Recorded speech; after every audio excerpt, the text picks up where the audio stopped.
জানে। কিন্তু কালকে রাত্রে আমরা ঘুমাইনি, ঘুমাতে পারিনি ভালোভাবে। কালকে রাত্রে ঘটনা अपने बच्चों को, अपने बुजुर्गों को लेकर अपने घरों को लॉक करके ऊपर रोड वाली तरफ चले जाएं और कलमा तैयबा का विर्द करें।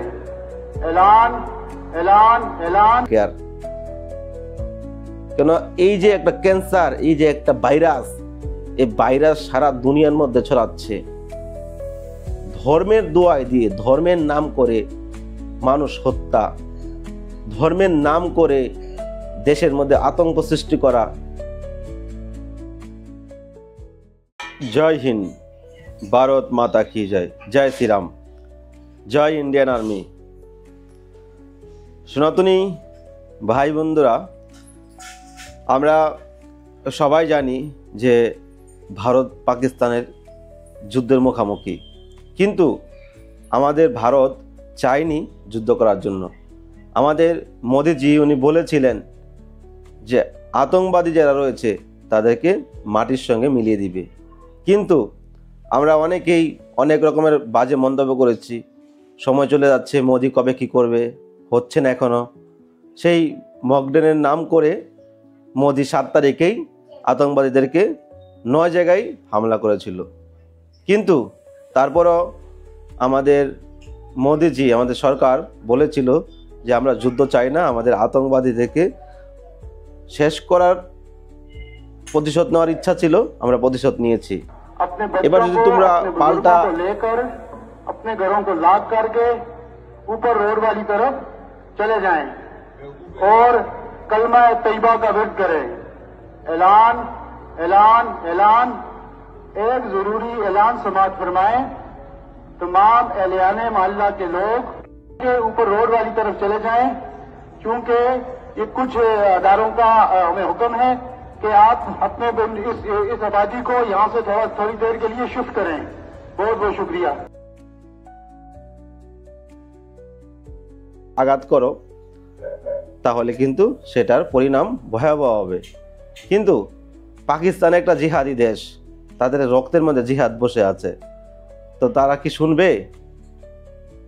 যেখানে আতঙ্কবাদীদেরকে মারা হয়েছে, জঙ্গিদেরকে মারা হয়েছে, এখানে ওই দেশের পতাকা দিয়ে, সম্মান দিয়ে, ওখানকার যে মিলিটারি রয়েছে, আর্মি রয়েছে, তারা সম্মান দিয়ে তাকে জানাজা দিয়েছে। তাহলে ওরা যদি আতঙ্কবাদীদের সঙ্গে হাত না মিলাতো, তাহলে তারা কি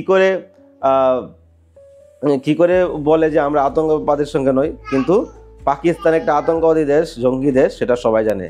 কিন্তু কালকে রাত্রে আমরা ঘুমাইনি, ঘুমাতে পারিনি ভালোভাবে। কালকে রাত্রে ঘটনা, তারপরে যে 7 তারিখে হামলা হয়েছিল, হামলা হওয়ার পরেই কিন্তু আবার পাকিস্তান থেকে উল্টা হামলা করেছিল। আমাদের সাধারণ নাগরিক 15 জনকে মারা হয়েছে।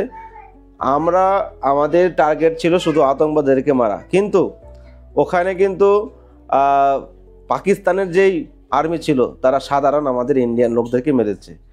তো ওরা চায় যে হিন্দুদেরকে শেষ করা, এটা আমাদের সরকার বুঝতে হবে। তারপরে কি হলো?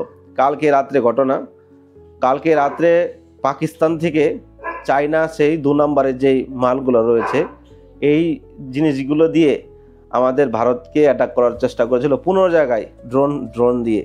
কিন্তু আমাদের ভারত সরকার, আমাদের ইন্ডিয়ান আর্মি খুবই পাওয়ারফুল, ভগবানের কৃপা আছে, সঙ্গে সঙ্গে আমাদের ভারতে ঢোকার আগেই সেই ড্রোনগুলো ধ্বংস করে দিল। এটাই হলো আমাদের ইন্ডিয়ান পাওয়ার। তারপর সঙ্গে সঙ্গেই পাকিস্তানের বিভিন্ন রাজ্যের মধ্যে, বিভিন্ন শহরের মধ্যে আমাদের পাল্টা জবাব দিল। তোমরা স্ক্রিনে হয়তো দেখতে পাচ্ছ, একের পর এক দেখতে পাচ্ছ স্ক্রিনে, পাল্টা জবাব দিল। বাপ তো বাপই থাকে, বাপের সঙ্গে পাল্টা নিতে এসছে, বাপের সঙ্গে পাঙ্গা নিতে এসছে। পাকিস্তান এখনো শুধরায় যা, সময় আছে, না হলে কিন্তু কপালে দুঃখ আছে। দুঃখ তো আছেই, পাপকে বাপেও ছাড়ে না। ধর্মের লড়াই হচ্ছে, এটা আমাদের ধর্মের লড়াই। আজকে আমাদের সনাতনীরা আমরা কখনো কারো ক্ষতি করতে চাই না। যদি আমাদেরকে ক্ষতি করে, ধর্মের উপরে আঙ্গুল উঠাই, নিজের জাতির উপরে আঙ্গুল উঠাই, তাহলে কখনো আমরা রুখে দাঁড়াবো না। ভগবান কৃষ্ণ ধর্মের যুদ্ধ করেছে, ভগবান রামচন্দ্র ধর্মের যুদ্ধ করেছে। আজকে ভারত মায়ের সন্তান যারা বর্ডারে রয়েছে, তারা হলো ধর্মযোদ্ধা। যারা শহীদ হয় তারা ভগবানের ধামে যাবে, কেন তারা দেশের জন্য, নিজের জাতির জন্য, সমাজের জন্য তারা লড়াই করছে, নিজের প্রাণ বাজি রেখে। আজকে আমরা ইন্ডিয়ান আর্মির উপরে আঙ্গুল উঠাই, আজকে আমরা ভারত সরকারের উপর আঙ্গুল উঠাই। যারা দেশপ্রেম নেই, যারা দেশের বিরোধিতা করছে, যারা দেশে থেকে দেশের গাদ্দারি করছে, তারা এসব কর্ম করতে পারবে। কিন্তু যারা দেশপ্রেম রয়েছে, যারা ভারত মায়ের সন্তান, তারা কখনো আমাদের ইন্ডিয়ান আর্মির উপর আঙ্গুল উঠাবে না, আমাদের দেশের সরকারের উপর আঙ্গুল উঠাবে না। তো পাকিস্তানকে যেভাবে জবাব দেওয়ার উচিত ছিল সেভাবে জবাব দিচ্ছে। পাকিস্তানের যে মেন আর্মি সেই প্রধান মনির, আসিফ মনির, যে উনি একটা উগ্রবাদী, জিহাদের সঙ্গে হাত মিলিয়ে বয়ান দিয়েছিল। তার থেকে কিন্তু এই যে কাশ্মীরে জঙ্গি হামলা হয়েছিল। তো কালকে রাত্রে আর পারছে না, বাপের সঙ্গে কি পারে না কি ছেলে, তারপরে পালাচ্ছিল। তো ওনার যে আর্মি প্রধান রয়েছে, মনির যে রয়েছে, ওনাকে ওখান থেকে অন্য কোনো লোক বসাবে, কেননা উনি আর পারছে না, বাপের সঙ্গে পারে নাকি। আর আমাদের ভারতের কি পাওয়ার সেটা দুনিয়া দেখছে আজকে।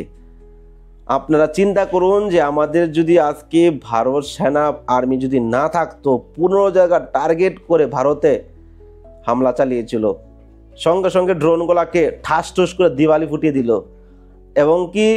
এমনকি ওখান থেকে যুদ্ধ জাহাজও পাঠিয়েছিল। কিন্তু আমাদের আর্মি সেই S-400 যে একটা মেশিন আমাদের ইন্ডিয়াতে নিয়ে এসেছিল, সেটার দ্বারাই কিন্তু কালকে সফল হয়েছে। তো পাকিস্তানওয়ালা, তোমরা লুটা নিয়ে দৌড়াও, ভারতের সঙ্গে পাঙ্গা নিয়ে যাচ্ছ, ধর্ম জিজ্ঞেস করে তোমরা মারছ, ধর্ম জিজ্ঞেস করে প্যান্ট খুলে আমরা এখন ধর্ম জিজ্ঞেস করে তোমাদেরকে আমরা অ্যাটাক করব। ভারত ভূমি, এই ভারতবর্ষ হলো সনাতনীদের দেশ। এখানে ভগবান রামচন্দ্রের দেশ, ভগবান কৃষ্ণের দেশ। এখানে কোনো অশুভ, কোনো জিহাদি কোনো সময় কোনো কিছু করতে পারবে না। আজকে পাকিস্তান আর ভারতের যুদ্ধ হচ্ছে, আর বাংলাদেশে কিছু জিহাদিগুলো, যে রাজাকারগুলো আছে, সেই রাজাকারের নাতিগুলো আছে, তারা ফাল পাচ্ছে, ভারতের বিরোধিতা করছে আর পাকিস্তানে সাপোর্ট করছে। আজকে ভারত যদি না হতো তো বাংলাদেশ থাকতো? তোমরা অবশ্যই কমেন্টে জানাবে। তো কালকের ঘটনায় আমার খুবই প্রাউড ফিল হচ্ছিল যে আমাদের ভারতীয় সেনাদের কত দম রয়েছে, ভারতীয় সেনাদের কত সাহস রয়েছে। ভগবানের কৃপা, তারা এত পাওয়ারফুল যোদ্ধা। আজকে যদি ড্রোনগুলা যদি না অ্যাটাক করতো, ড্রোনগুলো যদি ধ্বংস না করতো উপর থেকে, তাহলে আমাদের ভারতের কত ক্ষতি হতো। সেই জন্য আপনারা যার যা জায়গা থেকে ভগবানের কাছে প্রার্থনা করুন যেন আমাদের ইন্ডিয়ান জওয়ান, আমাদের ইন্ডিয়ান আর্মিদের উপরে কোনো ক্ষতি না হতে পারে, ওরা যেন শক্তি এবং ভগবানের কৃপায় যুদ্ধ লড়ে যেতে পারে। আর আমি এটাই বলবো যে এই পৃথিবী থেকে পাকিস্তান যে নামটা রয়েছে, এই নামটা যেন মানচিত্রে না থাকে আর। কেন এই যে একটা ক্যান্সার, এই যে একটা ভাইরাস, এই ভাইরাস সারা দুনিয়ার মধ্যে ছড়াচ্ছে। ধর্মের দোয়ায় দিয়ে, ধর্মের নাম করে মানুষ হত্যা, ধর্মের নাম করে দেশের মধ্যে আতঙ্ক সৃষ্টি করা, এরকম ধর্মের এই জগতে থাকার কোনো দরকার নেই।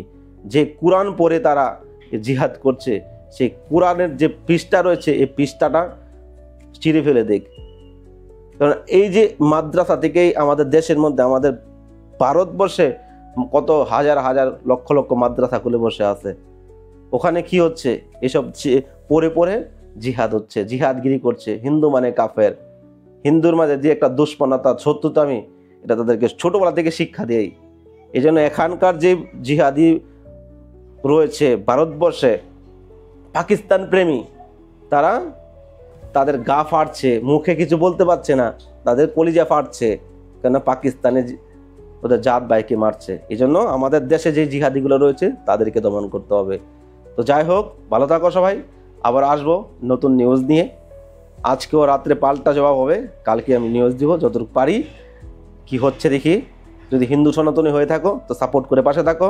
জয় শ্রীরাম, ভারত মাতা কি জয়, জয় হিন্দ।